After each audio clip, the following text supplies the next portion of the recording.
going to give you a talk about my recent work on analyzing social media. And it'll be, some of the work has been completed, some of the work I'll talk about is more in progress, the things that I'll touch on toward the end of the talk. But I want the whole thing to be a bit informal. So if anybody has questions, feel free to interrupt me. Maybe I'll defer them till later. Maybe I'll answer them right away. I could even skip around slides. But that's just kind of the type of talk that I want this to be. Great. So social media. So I thought I'd start out with a fun thing. So how many of you have seen this definition of what social media is? More has. And OK, a few people. So basically, these folks at Douglas Ray at Three Ships Media, they got around, they said, we need something on the whiteboard, essentially, is what it sounds like. And so they decided to write down the flavor of every major social network out there. So Twitter is I'm eating a hash donut. And Facebook, very different, is I like donuts. So it's what you express on these different networks. Foursquare is about where you eat donuts. And Instagram is about vintage photos of your donuts that you're eating. Blah, blah, blah, and it goes through YouTube and LinkedIn and Pinterest and stuff. And there's like lots of fun here, right? But so I thought, OK, I'm looking at Twitter and social media. I thought I'd start this talk off with a few things that we can learn about donuts from Twitter. So just focusing on that first one. So where do people get their donuts? I took a set of tweets about donuts, and I did some entity recognition that I'll talk to you later about for restaurant names, in particular like chain names and things like that. And so we see that Dunkin' Donuts is up at the top. That's the most popular place. The generic donut shop is number 2, pretty close there. And then Krispy Kreme follows, and then you get this spike, this big drop. Coffee People Donut Shop and stuff. You get some places in Portland coming in there. And so, OK, we can see some fidelity here. Who's the most popular donut shop out there? You can also see what do people drink with donuts. Coffee, by far the largest beverage of choice for people who are tweeting about donut eating. Milk is 8 times less than coffee. And you get this long tail. Luckily, there's no one pop is here. No one is actually looking at like alcohol or beer or wine with their donuts, which is kind of reassuring that even people on Twitter have some sanity. And then you can, of course, ask what kind of donuts do people eat? The age-old question. So jelly donuts win. Glazed donuts come next, and then followed by old-fashioned. And someone tells me maple bacon is actually kind of accurate. I thought that might be an outlier a little bit, but no, it's actually apparently popular somewhere. Where? I'll look it up, don't worry. People in Berkeley told me this. Where can you find it? Yeah, but this does bring up an interesting question, actually, that it's, where can you find it? That I don't know. Omaha, Nebraska. It started, anyway. OK. OK, you can find it in Omaha, Nebraska. People are tweeting there a lot. No, but so this does bring up this question, though, of like what how do you interpret this, and whether someone who's eating maple bacon donuts is tweeting about it because that's what they're actually doing, or are they tweeting about it disproportionately frequently because it's so interesting? It's odd. Oh, I'm having a savory donut. Let's take a break for a minute. Of course. People Come on, there's lots of chairs on this side.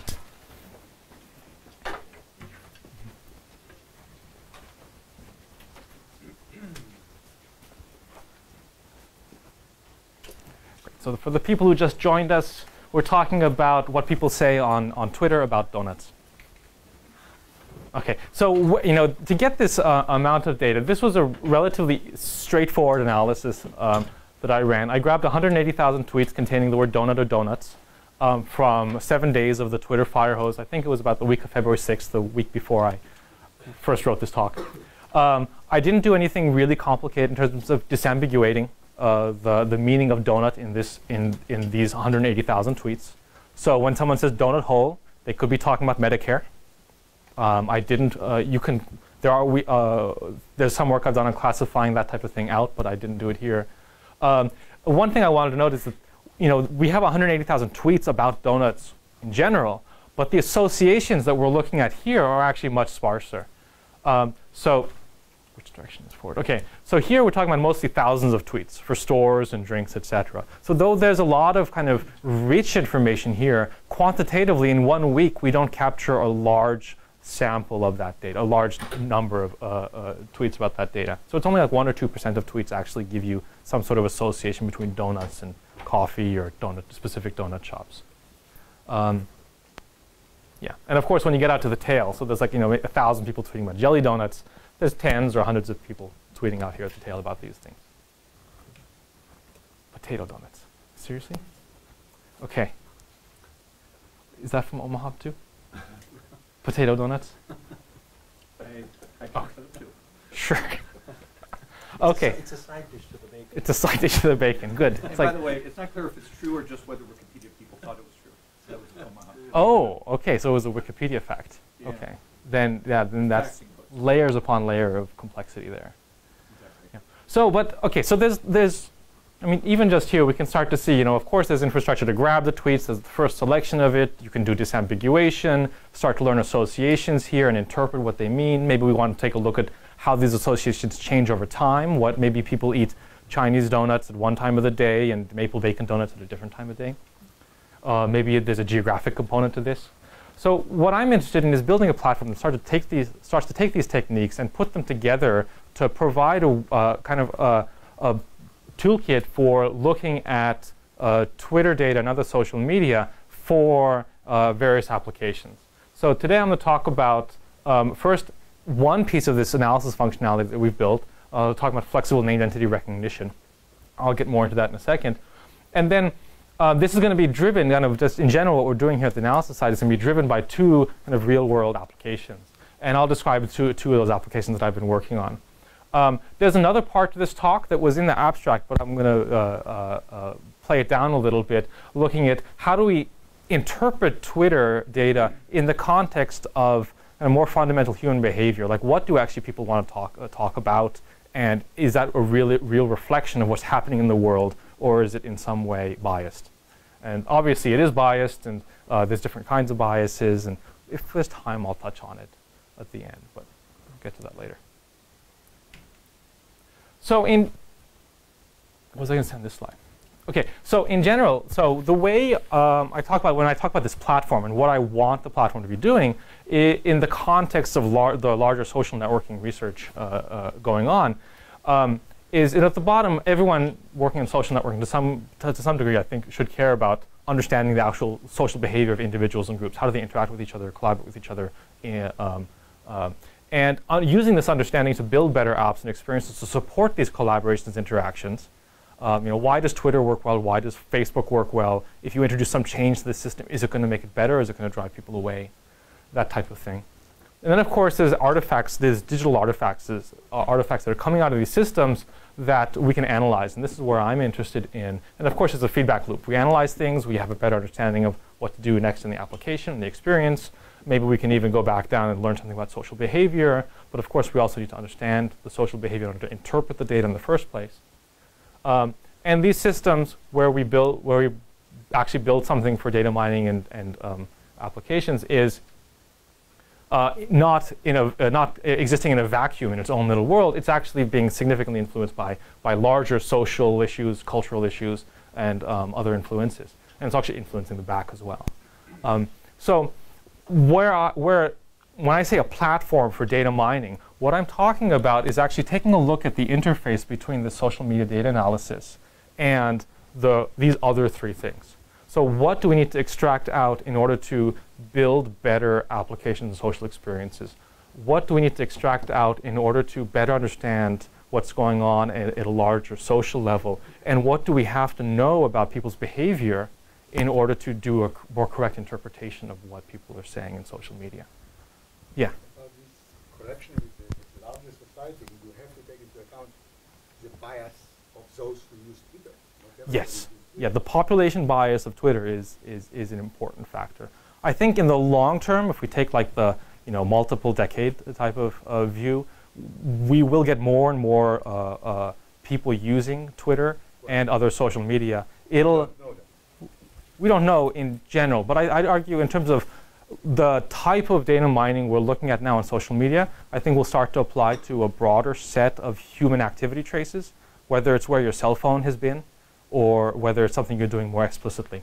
So I think that Yes, but I think the population bias is important. I think there's other kinds of biases that are also important as well, so it's not just the only one. Okay, so now I'm going to dive a little bit more deeply into the work we're doing in flexible named entity recognition. And so this is work with Chun-Kai Wang, Mingwei Chang, and Paul Xu in our research group. And the main, let me see what the, yeah. So the main kind of driver for this, thinking about it in terms of these applications, is that, yes, people have been doing named entity recognition for quite a while on newspaper texts and even looking at Twitter recently as well. What we're finding when we were looking at our applications was that people not only wanted to be able to recognize people and places and things in the context of noisy Twitter data, which is more challenging than traditional texts, but that also they wanted to recognize text coming from some arbitrary domain. So they cared about food, or they care about businesses, or they care about rookie athletes in the NBA. Just here's a list of stuff. Can you recognize this? And we would say, actually, that's a challenge. Maybe we need to hand label a whole bunch of tweets, and in order to train reuse the existing NER techniques, for example. So what our goal in this project was to build a new kind of recognizer that would not require that kind of labeled data, so that anyone coming with an arbitrary domain, some set of data about that domain, and use it to bootstrap a new model to recognize things within this domain. So our approach was to use an HMM model that was combined with statistical language modeling to provide a way of doing this unsupervised NER. And then to avoid the labeling, we combined relatively small domain-specific data, so like a list of food items or NBA athletes or something, and then combining that with a larger non-domain specific or broader data set, and basically using the small seed list to cut out the relevant part of the larger data set. So that could be, we've used both Wikipedia as well as search query click logs, for example, to build that out.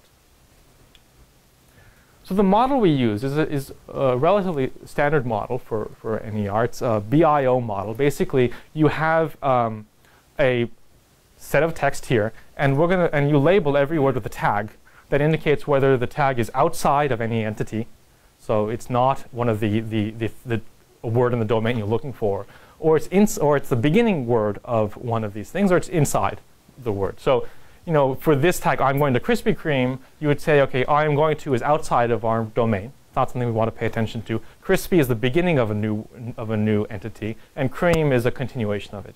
So that's labeled I. And then we again fall out. So combining this with language modeling, what we're doing now is basically asking, at every single point in the sentence, we're going to be asking, what's the probability of this next word, given its history in the background model. So there's some sort of probability of what's the probability of saying crispy after going to in our background model. And we're going to compare that to a foreground model, which comes from our domain that we care about. So we say versus the probability of crispy being the beginning of a new kind of phrase in the foreground model. Very straightforward.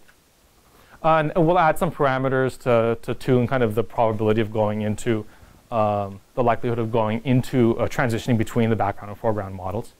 And in the end, you get this kind of model of, here's a transition from beginning to out and into out and stuff like that. And what ends up happening, what ends up happening is the HMM part of this model captures the relationship between entity boundaries, and the n-gram language model captures the relationship between the words and the words here. And what we do is this is a pretty simple model, and what we're doing here is we're pushing the complexity, the difficulty of solving this unsupervised NER problem into the problem of building a good foreground model and building a good background model. And background model, I'll argue, is relatively easy. It's easy to get a large set of data in some domain, Twitter or something else, that you can just say, this is what arbitrary text looks like, random text looks like. The foreground model is a little more challenging. And so what we do to build the foreground language model is to combine, like I said, a domain-specific seed list with a general purpose entity relation database, like Wikipedia or search query click logs.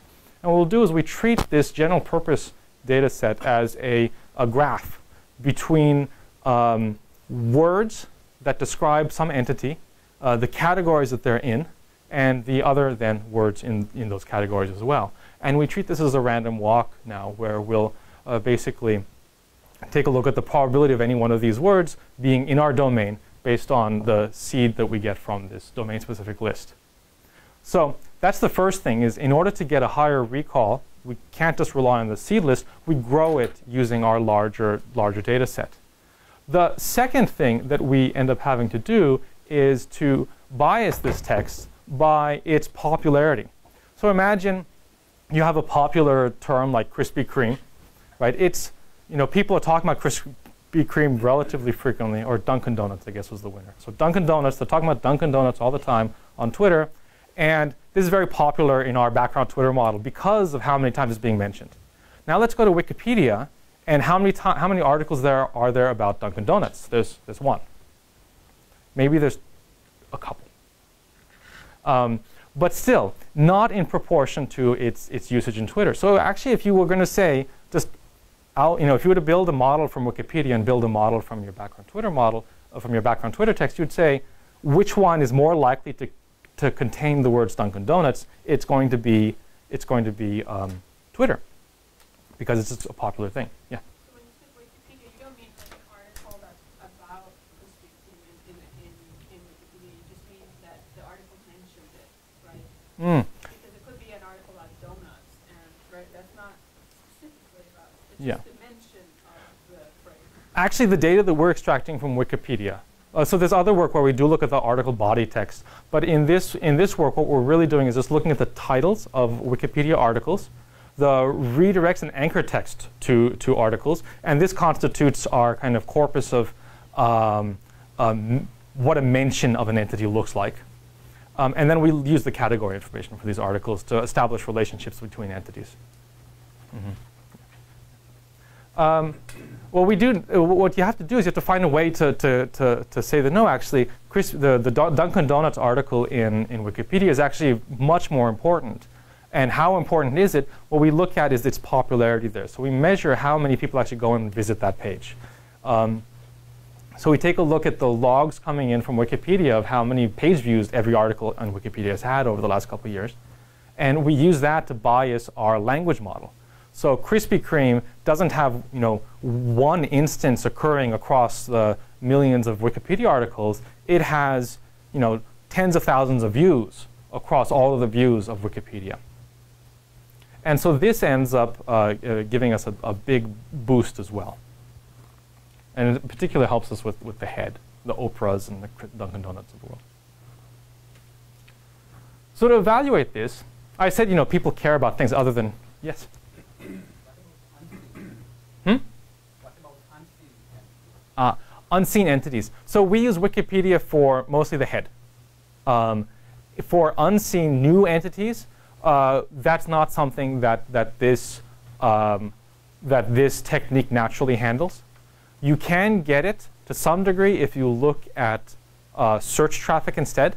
So if you use queries and clicks to build the associations between things in your seed list and other related things, then you can get some of that. But that's still kind of cheating because you have seen it at some point. If you want to completely generalize, you can augment this with like spelling correction model. So rather than looking for exact matches, you can look for things that are within a couple a short edit distance. If it's completely new things, then you have to have some way of realizing that and saying I've never heard of maple bacon donuts before. Are they really a thing? And if you see them frequently enough, maybe you can learn. But that's a separate problem. Yes. What would you do to correct for artificial buzzes or virality that's fabricated by some to increase visibility to their benefit? You mean the popularity in our Wikipedia page? The Dunkin' Donuts company artificially inflates their numbers by manipulating what's going on Twitter or social media. Well, if the Twitter data is artificially manipulated by Dunkin' Donuts, what would happen? There would be many more mentions of Dunkin' Donuts, and then if this was happening after we trained our models, we would just be recognizing Dunkin' Donuts in these texts more frequently. We would just find them. At some point, we would retrain our background model, and Dunkin' Donuts would start to slide into, it would start to look more like it was just random Twitter text. And so then we would be less likely to recognize it, unless it was accompanied by a rise in interest in the Wikipedia, in Wikipedia popularity. So they could do that too, increase their page views to the Wikipedia Dunkin' Donuts page at the same time. Yes. Yeah. They could do that too. Yeah. What benefit they would gain from manipulating our entity recognition tools, I don't know. I'd have to think about that. I'm sure there's a way to game something here. Yeah. Okay, so I mentioned that people and organizations and places, these aren't super interesting. You really want to go out into more domains. And I'll come back to one of them in a few slides. But first I wanted to show a few baselines of where we are when we're compared against Stanford NER, which is an entity recognizer trained on formal text, marked up news articles, and a named entity recognizer system that was tuned and optimized for Twitter specifically. This is work by Alan Ritter and Oren Etzioni in EMNLP from last year. So they train their system to do people, organizations, and places, so that's what we're going to do as well, so we can compare. And we're going to validate on a sample of tweets. And one thing that I want to note is that the selection criteria for tweets actually matters greatly for precision recall numbers here. So so some papers, so there's a larger set of work than just this. Some papers find that they have an F-score of 0.8, which is pretty high on Twitter data. Some people say, Alan Ritter's paper says that he gets 0.6 on Twitter. We're going to show his, I think, a little bit lower. And the discrepancy here is coming from how you sample Twitter. If you sample Twitter to the guys who got the highest F-score rate, what they did was they said, we got two annotators to annotate this tweet, and if they disagreed, we threw away the tweet. What this means is that they're throwing away the hard-to-interpret tweets, which makes their F-score, of course, go up. Alan Ritter, he didn't have the full Firehose to sample from completely randomly. He took tweets that had certain words in them. He was interested in calendar information, so he looked for things like January and February and March. By using the full name of the month, he ended up selecting tweets that were more likely to be written in correct English.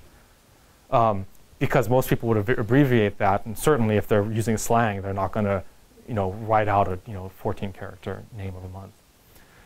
And inadvertently so, he raised his F-score. And that's all fine. There's nothing wrong with any of this, as long as, and they were clear what they were doing. But just as you look at different NER systems, there's a discrepancy. So our overall results, basically, so here's Stanford NER did relatively poorly when it was trained on one data set, and a bit better when trained on another.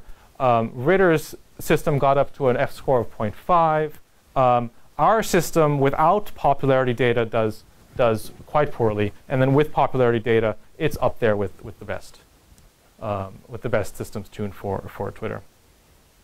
And so we're not winning here, but we didn't have to use any hand-labeled data either. So we didn't need thousands, or in the case of the Stanford NER, tens of thousands of labels on this data. So we think that's a big win. And if we dig down a little bit into the other recognition results, there's some cases where we win. We do a better job at recognizing people overall. Location, we're again in the ballpark. Location, we're in the ballpark. So we're doing pretty good. So for not having to do any labeling, I think this is great. It's a much easier system to deal with. So that was talking about I talked about the what happens when we change the foreground and when we do like the popularity biasing. But of course the background is important as well. And one thing is, when you're building your background corpus, how much do you need? And it turns out you actually don't need that much. Even when you get into like 100,000, order of 100,000 tweets to build your background model, you're doing actually pretty good. So we see that's continuing to go up. It does kind of go down at the end, and I'm not sure exactly why our F-score starts to go down as you get into the millions of tweets. And I suspect it's due to probably some mismatches in the vocabulary of the language models, the foreground, background, or the yes. Actually, two questions. So one, do you look at whether the piece have the 140 characters, or whether the piece that you're sampling or you're testing on, they're relatively short? Because obviously that's the first, right? We selected them randomly. We do without conditioning on length. Yeah. So some of them, 140 characters. Some of them are probably shorter. And then the other thing, the precision and recall numbers are very interesting. So with these approaches, are you guys mostly biasing for precision, and then whatever recall you get, or? We have a tuning parameter in our system. I don't remember what Allen's and the Stanford NER did. We have a tuning parameter for our system. It's a parameter that says basically how likely are you to switch between your background and foreground models. And if you have a higher number there, then you're going to be more likely to recognize things. If you have a lower number, you're not going to recognize things as frequently. Here we're only reporting the max F score, but you can tune it to favor precision or recall, but you'll end up with a lower F score than that. Yeah. Okay, so let's have some fun. So in order to show that we can actually adapt to a new NER task easily, we said, okay, let's change the class and the domain of the text. So let's recognize any food or drink in a restaurant review. So what we're going to do is we're going to take a menu items crawled from the web, 3 data sets that we're going to compare to each other. Menu items crawled from the web. So this is basically going out to restaurant websites and pulling down the PDFs and stuff and looking at what they're selling. Wikipedia food categories. So we're going to say, let's select a bunch of food categories in Wikipedia and pull out, there's a pizza category, for example, and every item in there is like pepperoni pizza and cheese pizza and everything like that. We'll grab all those. And then there's a third thing, we're going to look at search queries that lead to Yelp. So a lot of people actually search for seafood restaurants and steak and stuff, and then end up clicking on some Yelp domain. And maybe it's not the best thing, but it'll give us a bunch of food-related queries, food-related words. To evaluate it, we hand-labeled restaurant reviews from CitySearch and Yelp. And now what we labeled was basically, this is a food item in this review, this is a food item in this review. And we're going to try and recreate those labels using this system. And what we found was our NLMM model actually did really well. The query did not so great, just looking at the queries combined with the top menu items with over 100 mentions on the web. Just using Wikipedia by itself did okay, did better. Combining Wikipedia with this menu items actually did the best. And when I say combining them, what we did was we discovered new Wikipedia categories based on the food items that were in this list. So basically, pizza was mentioned more than 100 times on the web. That led us to discover the pizza category in Wikipedia, and we pulled in all of the pizza-related items from Wikipedia. And there we got now a good 0.6 plus F score. And one worry is that, are we just building a big dictionary, right? Where, we know pizza is a food item now. We know cheese pizza is a food item now. What if we just looked up and we said, is there a match in a big hash set for this phrase? So we built that. And we said, okay, we're going to just go and look up every food item that was mentioned at least 10 times on the web, 100 times, 1,000 times, and we're going to take our best model, all the words that we use to train our Wikipedia plus menu items, 100 data set, and we're going to look up all of those. And there, you can see we're actually doing really poorly. So the context that the language model introduces and the competition it introduces between the foreground and the background model actually ends up giving you a big win. It's not just a simple dictionary lookup. Yeah. So in summary, it's really easy to build these NERs. That was our main goal for new classes and new domains. We've already built them for, you saw the one for food just now. The restaurant one is the one I used to recognize Dunkin' Donuts and Krispy Kreme at the beginning of the talk. We've also done it for games and movies and locations and a few others as well.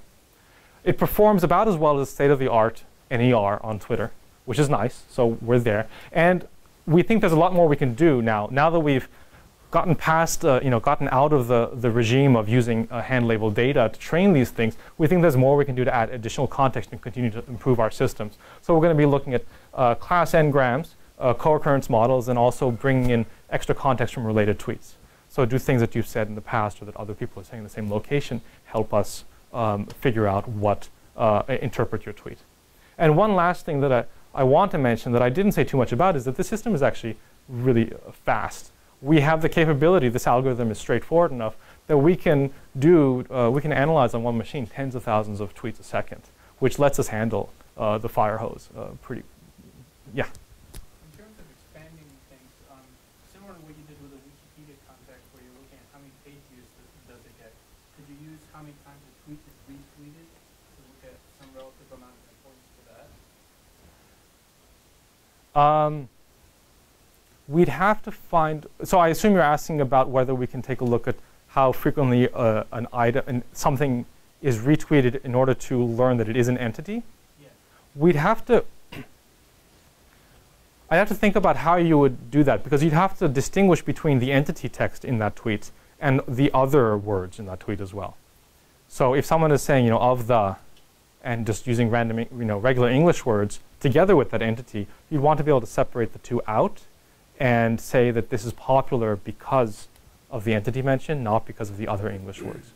So you'd have to do some combination. But if you're using this to try and learn about new kinds of entities that you haven't seen before, then that might be worth doing. That might be a source of information to learn about new entities. Yeah, and it's fast, which is great too. It's very practical. Some of the other NER systems that we tested on actually took an hour to run against just a few thousand tweets. So the complexity of the model is a big benefit as well. So next I'm going to I'm going to switch gears now into two of the applications that are driving the kind of work that we're doing in the social media analysis. So the first application I'm talking about is kind of a search type of application. How can we answer people's questions about the world using Twitter as a backing? This is work with actually a large group of people who are doing different kinds of work in social media analysis.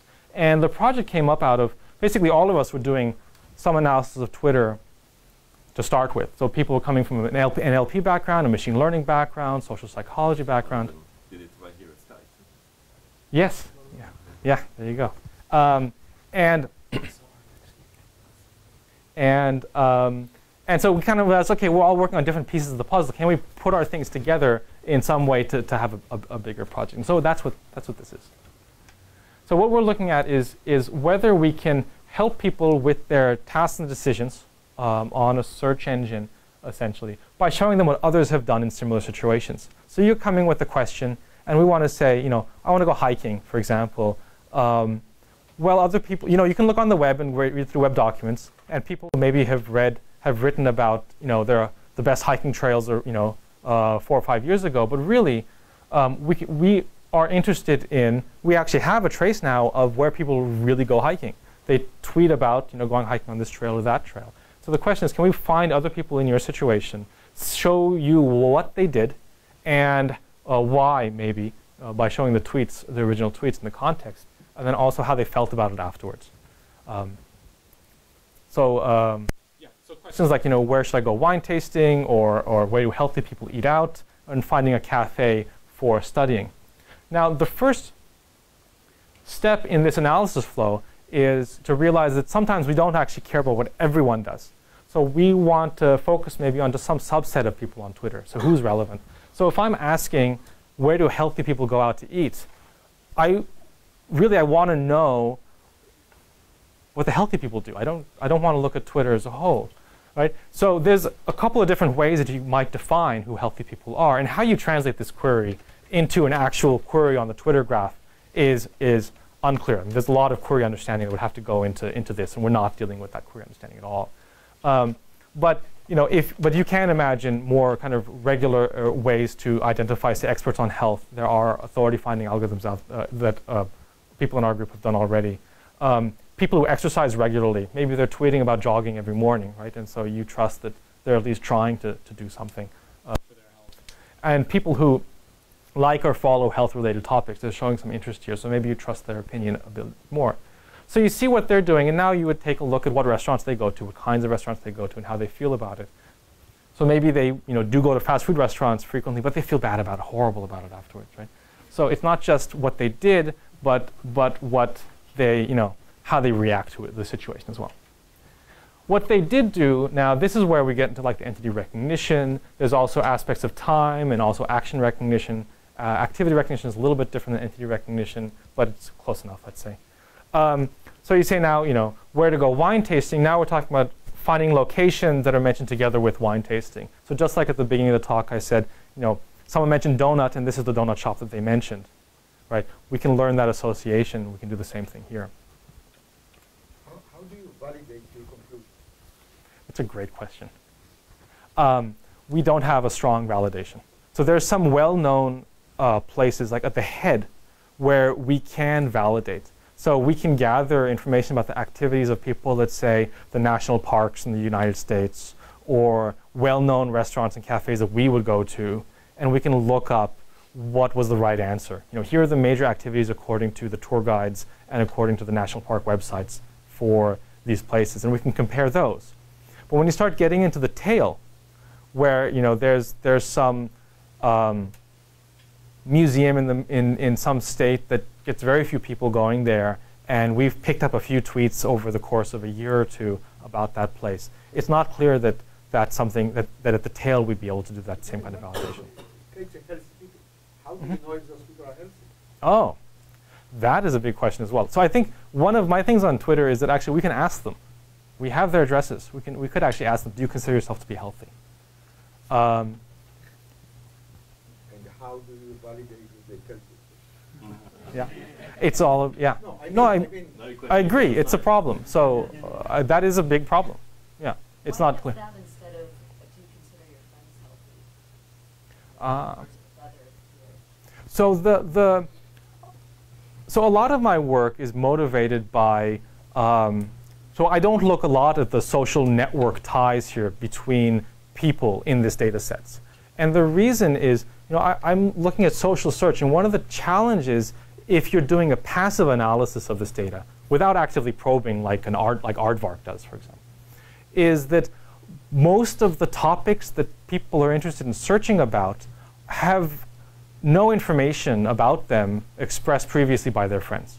So if you limit to your immediate social graph, or even your second hop neighbors, you don't get a lot of coverage. Yeah, but as an augmentation, here's what people generally do, plus here's what your friend said about the topic. That's great. Yeah. But you need a fallback.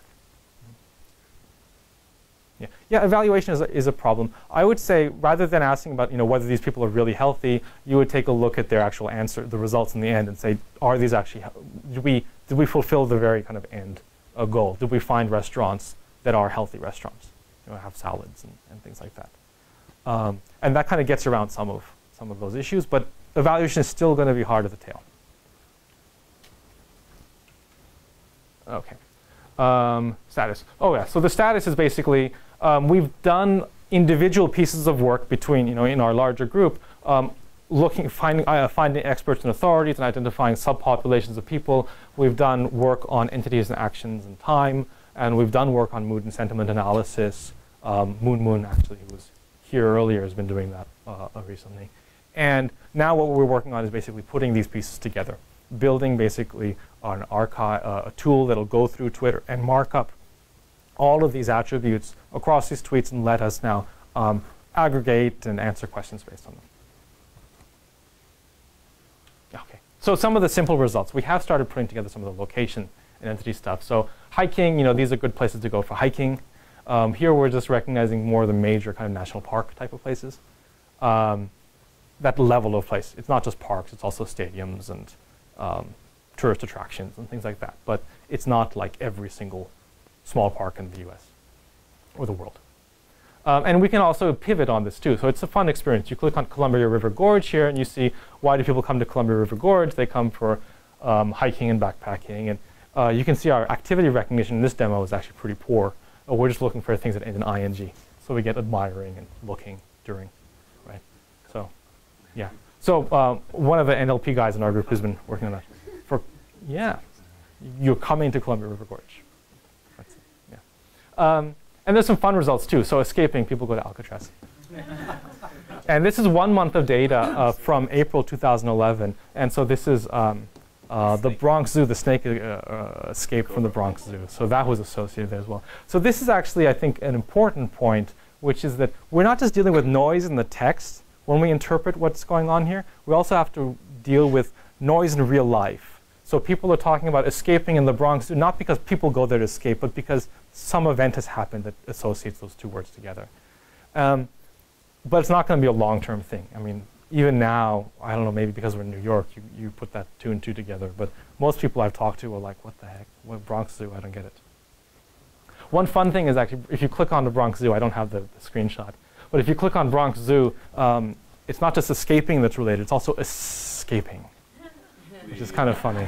But so the Bronx Zoo will go away, but there are other, you'll see this phenomenon in other places like, I don't know, the New York Stock Exchange will always be a place where people go to, to skyrocketing, right? Oh, yes, yeah. Or something like that. I hope so, sometime soon again. Yeah. Diving, obviously. Yeah. So you always have this problem of things that look like activity and are performed in by non-humans in places that look like human places. So that's a place where I think the activity recognition can start to learn from what's been going on in entity recognition. So people have been mostly focused on entity recognition, and people have been studying this problem of disambiguation there for a long time. We can talk more about that offline. But the activity recognition in this case is really dumb. We're just looking at things with ing, and the NLP folks in our group have now kind of come up with a better set of verbs and stuff to recognize and the forms in which to recognize them. But it still doesn't really deal with disambiguation, which is, I think, the heart of the skyrocketing and the diving problem. Escaping from the Bronx Zoo, it's the exact same sense of the meaning. But there is a different definition, I think, of skyrocketing and diving when you're talking about the activity versus the stock market trend. Yeah. And you can use context, essentially, to do that disambiguation. OK. So that was an application that was more about kind of traditional computer science application, search, right? You're trying to do that. And so that goes in, and if you think back to that diagram I had earlier, that goes to the right part of the diagram, which is social apps and experiences. The next 2 slides, I'm going to talk about something more at a kind of a social, societal type of impact. And this is work that's being led by Andres Monroy Hernandez and Dana Boyd in our New England lab, together with Scott Counts in Redmond. And what is going on here is that in the last 5 or 6 years, there's been a big kind of issue in Mexico around the drug war. There's lots of violence there. I think on the order of 60,000 people have been killed, 10,000 or so of them civilians. And the news media and the government have largely been absent in reporting kind of reliable statistics and information about what's been going on. And so people have turned to kind of citizen reporting on Twitter and other social media about this. So Andres says his parents will, when they're leaving the house, will check Twitter to see what neighborhoods they shouldn't go to, where there's too much violence today. And so it's actually, and in the participation rates that we are seeing, we're seeing back of the envelope, like 1.5% of people are actually posting on Twitter about this. And this isn't 1.5% of Twitter, this is 1.5% of the people in that city are actually have actually posted something at some point about the violence in the area. So it's a serious thing, and there's a widespread participation on Twitter about it. And so what we're trying to do, what is generally applying this big data style analysis to better understand how people are using the social media, what role it plays, and how it can be improved. And we've started looking at participation patterns, like I mentioned. There's a big kind of aggregators and curators are playing a big role in sifting through the tweets the discussion and kind of pulling out kind of authoritative information from the masses of tweets, and they play a very important role in how they kind of came to be in the trust relationships that people have in them. And then also the effects of regulation by the government. So the government has actually imprisoned people for some of their tweets, and intimidation by the drug cartels for saying things, you know, that obviously the drug cartels weren't happy with. So there's a lot of kind of pieces here from that are, I think, are fascinating from a societal point of view, though obviously very sad.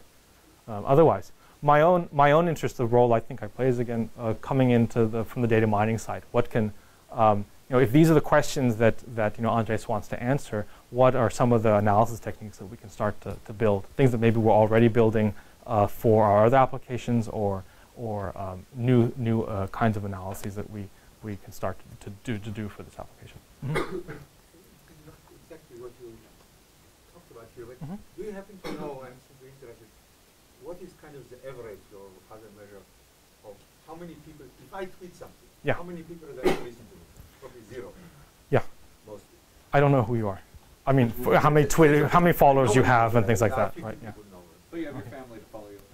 Well, that's probably no. Yeah. They don't follow Twitter. So Make your students follow you. no, but Yeah, but that would work. the question in a more serious way Yes. is there are millions of people who are using Twitter, I guess. Mm-hmm. Most of them are not known for most of the other people. Yes. And therefore, Yeah. Twitter is not that much as everybody has a voice. Mm-hmm. Most people have no voice, because nobody listens to them. So what's happening is in the Twitter usage here, you have kind of congregation points where people can. The aggregators is one. Then what you also have is hashtags and you know, topic identifiers. So you have people identifying their tweets. If they have no followers, they might still identify their tweet with #MTYfollow, which is the tag for this topic in Monterey. And what will happen is that people do searches. In addition to the people they follow, they'll search for this hashtag topic. And it doesn't matter who's talking about it, but it'll show up in their time stream, in their feed. But then they will see huge number of such things. If the topic is popular, Yes. and nobody can reach huge number of things. Correct. Same Yeah. thing.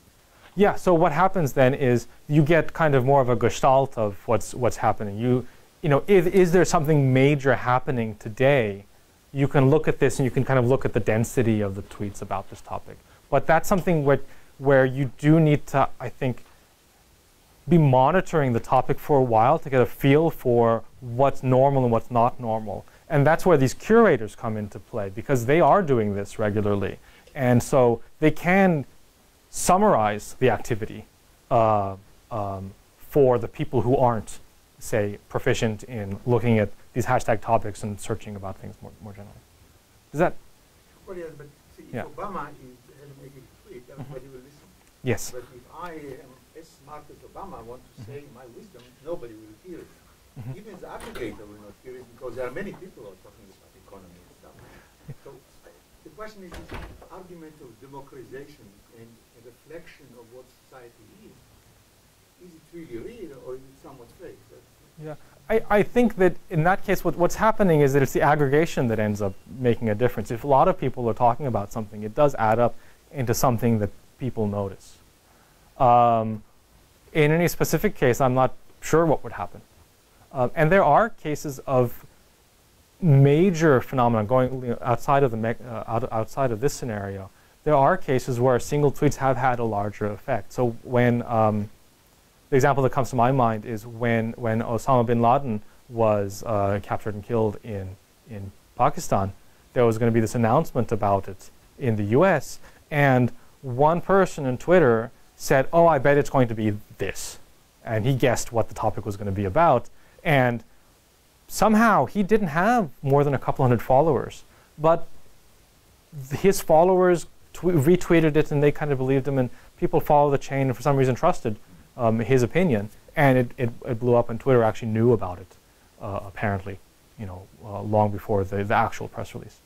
So there are fun kind of viral effects like that, and I don't understand how they happen. Following up on this, is what sort of direction or progress are you anticipating in this sort of detection of kind of a version of ad hominem that would sort of, from my point of view, sort of plagues all the social media stuff? It's like if everybody's saying it, therefore it's good, right? For instance, I had a student yesterday send me the number of citations of Kuhn's Scientific Revolution was 54,000. Citation classic. So I reminded him that Charlie dipped my finger into something like 10 million hits on YouTube. 300. So you get, 300 million. 300 Yeah. million, okay, even more. So you got that kind of thing going on, right? And then you also have the, for lack of a better word, the gamification of any sort of system that has rules, right? This is what came up earlier, right? We know that every corporation worth its salt is out there trying to figure out how to drive traffic in unobtrusive ways that people think is real content. So, yeah, okay, we know that's going on. Maybe that's real outliers or whatnot. But what I'm actually, so I'm not doubting the sort of the research, but I'm really interested in what's the progress, or where are we moving in terms of detecting these sort of other effects. I think that might help answer these sort of questions. What's really happening? Do you have any knowledge of that stuff that's going on?